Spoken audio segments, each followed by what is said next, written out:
नमस्कार दोस्तों, दिल्ली की राजनीति में बड़ा उलटफेर हो चुका है। भाजपा ने 27 साल बाद सत्ता में वापसी की है और आम आदमी पार्टी को जबरदस्त हार का सामना करना पड़ा है।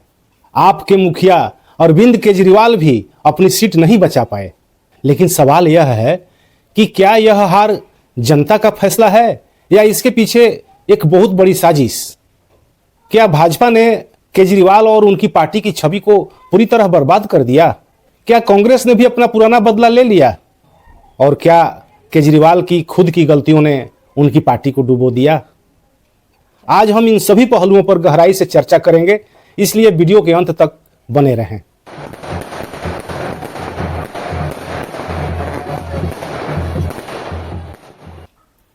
भाजपा ने दिल्ली में 48 सीटें जीत ली और आम आदमी पार्टी सिर्फ 22 सीटों पर सिमट गई। कांग्रेस का तो पहले से ही सफाया हो चुका था, लेकिन भाजपा ने यह जीत कैसे हासिल की? बहाने नहीं, बदलाव चाहिए। दिल्ली में भाजपा सरकार चाहिए, दिल्ली में भाजपा सरकार चाहिए। परिवर्तन हमको दिल्ली में इस बार चाहिए, दिल्ली में भाजपा सरकार चाहिए।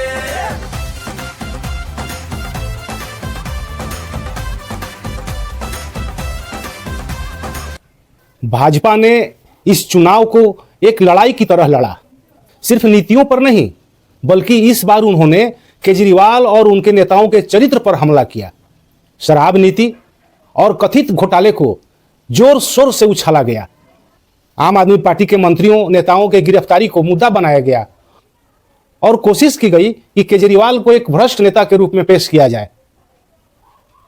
टीवी डिबेट से लेकर सोशल मीडिया तक भाजपा ने आपके हर नेता छवि खराब करने का कोई मौका नहीं छोड़ा और इसका असर साफ दिखा।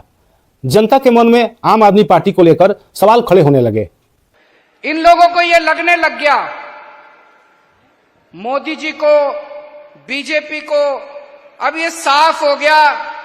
2014 में हार गए विधानसभा चुनाव, 2015 में हार गए विधानसभा चुनाव, 2020 में हार गए विधानसभा चुनाव, फिर अभी एमसीडी का चुनाव हार गए। तो अब इनको यह तो पक्का हो गया भाई, दिल्ली में आम आदमी पार्टी से जीत नहीं सकते। ये पक्का है, दिल्ली में ये कुछ भी कर लें, कुछ भी कर लें, दिल्ली में आम आदमी पार्टी से ये जीत नहीं सकते। तो अब इन्होंने एक षड्यंत्र रचाया है, शराब घोटाला। दिल्ली में कौन सा शराब घोटाला हो गया? अभी जब सुप्रीम कोर्ट में सुनवाई हुई शराब घोटाले की, जज बार बार पूछ रहा है सीबीआई वालों से, एक तो सबूत दे दो, एक तो सबूत दे दो। कोई सबूत नहीं सीबीआई के पास, कोई सबूत नहीं ईडी के पास। जज बार बार कह रहा है 2 मिनट नहीं टिकेगा तुम्हारा केस। ये शराब घोटाला है और एक फर्जी शराब घोटाला बना के उन्होंने हमारे संजय सिंह जी को गिरफ्तार कर लिया, सत्येंद्र जैन को गिरफ्तार कर लिया, मनीष सिसोदिया को गिरफ्तार कर लिया, विजय नायर को गिरफ्तार कर लिया। अब ये मुझे गिरफ्तार करने जा रहे हैं। तो इनका मकसद ये है कि किसी भी तरह से आम आदमी पार्टी के टॉप के नेतृत्व को गिरफ्तार करके आम आदमी पार्टी को और सरकार को तितर बितर कर दिया जाए। इस तरह से नरेंद्र मोदी जी दिल्ली के अंदर अपनी सरकार बनाना चाहते हैं। अब बात करते हैं कांग्रेस की। दिल्ली में कांग्रेस का कोई खास जनाधार बचा नहीं था, लेकिन इस बार उन्होंने भाजपा के खिलाफ जमकर प्रचार नहीं किया। क्यों? क्योंकि कांग्रेस को अपना पुराना बदला लेना था। कांग्रेस के कई बड़े नेता पहले ही कह चुके हैं कि केजरीवाल ने कांग्रेस को खत्म कर दिया है। इसलिए इस बार कांग्रेस ने भाजपा को खुली छूट दी कि वह आम आदमी पार्टी के खिलाफ आक्रामक प्रचार करे।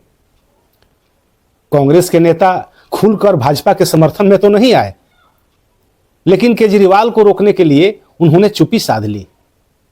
यानी कांग्रेस ने आम आदमी पार्टी को हराने में भाजपा की अप्रत्यक्ष रूप से मदद कर दी। जो आंकड़े सामने आ रहे हैं उससे साफ है कि कांग्रेस ने बड़ा डेंट लगाया है। जैसे पहली सीट राजेंद्र नगर सीट पर कांग्रेस को 4015 वोट मिले और आपके दुर्गेश पाठक 1231 वोट से हार गए। जंगपुरा में मनीष सिसोदिया 675 वोटों से हारे, कांग्रेस को 7,350 वोट मिले। कस्तूरबा नगर में बीजेपी को 38,067 वोट मिले, कांग्रेस को 27,019 वोट मिले और आप को 18,617 वोट मिले। संगम बिहार में बीजेपी 344 वोटों से जीती और कांग्रेस को 15,863 वोट मिले। छतरपुर में बीजेपी 6,239 वोटों से जीती और कांग्रेस को 6,601 वोट मिले। तिमारपुर में बीजेपी 1,024 वोटों से जीती और कांग्रेस को 8,313 वोट मिले। बातली में आम आदमी पार्टी 15,163 वोटों से हारी और कांग्रेस को 41,071 वोट मिले। मादीपुर में राखी बिडलान 10,899 वोटों से हारी, कांग्रेस को 17,958 वोट मिले। मालवीय नगर में आम आदमी पार्टी 2,131 वोटों से हार गई और कांग्रेस को 6,770 वोट मिले। त्रिलोकपुरी में बीजेपी 392 वोटों से जीती और कांग्रेस को 6,147 वोट मिले। ग्रेटर कैलाश में आम आदमी पार्टी 3,188 वोटों से हार गई और कांग्रेस को 6,711 वोट मिले। महरौली में बीजेपी 1,782 वोटों से जीती और कांग्रेस को 9,338 वोट मिले। 13वीं सीट पर नई दिल्ली सीट रही, जहां अरविंद केजरीवाल को 4,089 वोटों से हार गए और संदीप दीक्षित को 4,568 वोट मिले। तिमारपुर में बीजेपी 1,168 वोटों से जीती और कांग्रेस को 8,361 वोट मिले। पूरे विपक्ष के लिए झटका है। आम आदमी पार्टी कह सकती है कि उसको केवल 4-5% ही पीछे रही है, लेकिन अरविंद केजरीवाल का हारना, मनीष सिसोदिया का हारना और उन तमाम कोशिशों के बावजूद, हर तरह का प्रयास करने के बाद चुनाव हारना एक बहुत बड़ा झटका है, जो कि आम आदमी पार्टी के भविष्य पर चुनाव एक प्रश्न चिन्ह खड़ा करता है। क्योंकि गुजरात में तो सफलता मिलेगी नहीं और ले देकर सारा दारोमदार अब सिर्फ और सिर्फ पंजाब पर आ जाएगा। और जहां बीजेपी की तरफ से कोशिश होगी आम आदमी पार्टी को तोड़ने की, क्योंकि बीजेपी हराने पे सिर्फ रुकेगी नहीं, पार्टी को तोड़ने की कोशिश करेगी, उसमें उस मुकाबले में आम आदमी पार्टी कैसे टिक सकेगी, ये बहुत बड़ा सवाल है। ये चुनौती उन लोगों के लिए भी है जो आम आदमी पार्टी के साथ आज नहीं है, लेकिन जिन्होंने वैकल्पिक राजनीति का सपना पाला था। ये चुनौती पूरे विपक्ष के लिए है, क्योंकि बीजेपी इस देश में टोटल डोमिनेंस चाहती है। केवल चुनाव जीतने से खुश नहीं है, वो टोटल डोमिनेंस चाहती है। और आज की जीत के साथ बीजेपी का टोटल डोमिनेंस का अभियान आगे बढ़ा है और उसका विरोध करने वालों को, इस देश में संविधान और लोकतंत्र की रक्षा का संकल्प करने वालों की चुनौतियां आज बढ़ी। दिक्कत यह नहीं है कि वो वेलफेयर स्कीम ने काम नहीं किया, उसी वेलफेयर स्कीम की वजह से जो गरीब इलाके हैं उनके अंदर आम आदमी पार्टी थोड़ा बेहतर परफॉर्म कर पा रही है। महिलाओं की स्कीम की वजह से महिलाओं ने आम आदमी पार्टी को ज्यादा वोट दिया है पुरुषों की तुलना में, तो ये तो काम की है। मगर इससे साबित होता है कि केवल इसके आधार पर आप चुनाव दर चुनाव जीतते नहीं जा सकते। शिक्षा और स्वास्थ्य के नाम पे आपने, और फ्री बिजली पे पहला चुनाव जीत लिया, जो 2020 में चुनाव हुआ था वो जीत लिया। अब 2025 में कुछ नया, कुछ बेहतर, कुछ एंड्योरिंग करना था, वो करने में सफल नहीं रही। और लोगों को ये भी महसूस हुआ कि दिन रात सिर्फ झगड़ा होता है, तमाशा होता है, और वो लोग कर रहे हैं जो पहले मैं सोचा करता था कि भाई बड़े ईमानदार हैं, पर ये भी तो ऐसे ही हैं। अन्ना हजारे के आंदोलन में संघ की भूमिका किसी से छिपी नहीं है और उस आंदोलन की कोख से निकली आम आदमी पार्टी के मुखिया अरविंद केजरीवाल कभी भी संघ के खिलाफ मुखर नहीं हुए, बल्कि आम आदमी पार्टी हिंदुत्व की राजनीति में भाजपा की प्रतिद्वंदी के रूप में खड़ी होने की कोशिश करने लगी। जब भाजपा राम के सहारे अपनी राजनीति को चमकाने लगी तो अरविंद केजरीवाल बजरंग बली का सहारा लेने लगे।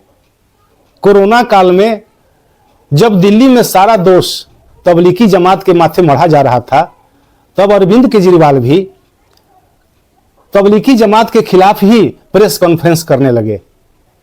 एनआरसी के खिलाफ आंदोलन और दिल्ली दंगों में आम आदमी पार्टी की चुप्पी सबको चौंका रही थी और इसका नतीजा यह हुआ कि जो तबका भाजपा को रोकने के लिए आम आदमी पार्टी के पक्ष में एकजुट था, इस चुनाव में उसने उस तरह की एकजुटता नहीं दिखाई। आम आदमी पार्टी में एक ही आदमी की चलती रही, अरविंद केजरीवाल। कई नेता पहले ही पार्टी छोड़ चुके थे, तो कई नेताओं को साइड लाइन कर दिया गया, जिससे अंदरूनी कलह बढ़ती गई, पार्टी के अंदर असंतोष बढ़ता गया। पार्टी के पुराने और वफादार नेता खुद को ठगा हुआ महसूस कर रहे थे, और जब घोटाले के आरोप लगे तो किसी ने खुलकर उनका बचाव नहीं किया, यानी केजरीवाल ने अपनी ही पार्टी के लोगों को दूर कर दिया, और भाजपा ने इस मौके को भुनाने में कोई कसर नहीं छोड़ी। वे सब आम आदमी पार्टी के लाखों करोड़ों कार्यकर्ता जो अन्ना आंदोलन से आए, जिनके बहुत ही निश्चल, निष्पाप और बड़े भारत की राजनीति को बदलने के सपने की हत्या एक निर्लज्ज, नीच, मित्रहंता, आत्ममुग्ध और चरित्रहीन व्यक्ति ने की, उसके प्रति तो क्या संवेदना। दिल्ली को उससे मुक्ति मिली, और मैं ये जानता हूं कि अब जो आम आदमी पार्टी में लोग बच गए थे सत्ता के लोभ में, लालच में, पदों के लिए, उस पैसे के चक्कर में, वे सब भी अब वापस जाएंगे, लौटेंगे, कुछ अपने व्यवसायों में लौटेंगे, कुछ पार्टियों में चले जाएंगे, और पतन यहाँ से प्रारंभ हुआ है उन लोगों का। मेरे लिए कोई प्रसन्नता का और दुख का विषय नहीं है, मैं बीच में खड़ा हूँ। प्रसन्नता इस बात की है कि करोड़ों लोगों ने आशा लगाई थी, करोड़ों लोगों ने, लोग अपनी नौकरियां छोड़ के आए थे, व्यवसाय छोड़ के आए थे, दुश्मनियां ली थी लोगों ने, उन सब की हत्या एक आत्ममुग्ध आदमी ने, एक चरित्रहीन आदमी ने अपनी निजी महत्वाकांक्षाओं की पूर्ति के लिए की। उसको दंड मिला, ईश्वरीय विधान से दंड मिला। प्रसन्नता इस बात की भी है कि न्याय हुआ। विगत कई चुनावों में चुनाव आयोग की भूमिका संदेह के घेरे में रही है, और दिल्ली के इस चुनाव में भी लोग चुनाव आयोग पर सवाल उठा रहे हैं। इस चुनाव में सवाल यह नहीं कि आम आदमी पार्टी क्यों हारी, सवाल यह भी है कि कैसे हराई गई। हराने के लिए साम दाम अर्थ दंड भेद का किस तरह से इस्तेमाल किया गया, और चुनाव आयोग की क्या भूमिका रही। आज के दिन गोदी मीडिया के स्टूडियो में इन बातों को सिरे से गायब कर दिया जाता है, और केवल आंकड़ों को बता बताकर चुनाव का इस तरह विश्लेषण होता है जैसे चुनाव में वोट डालने के अलावा और कुछ हुआ ही नहीं।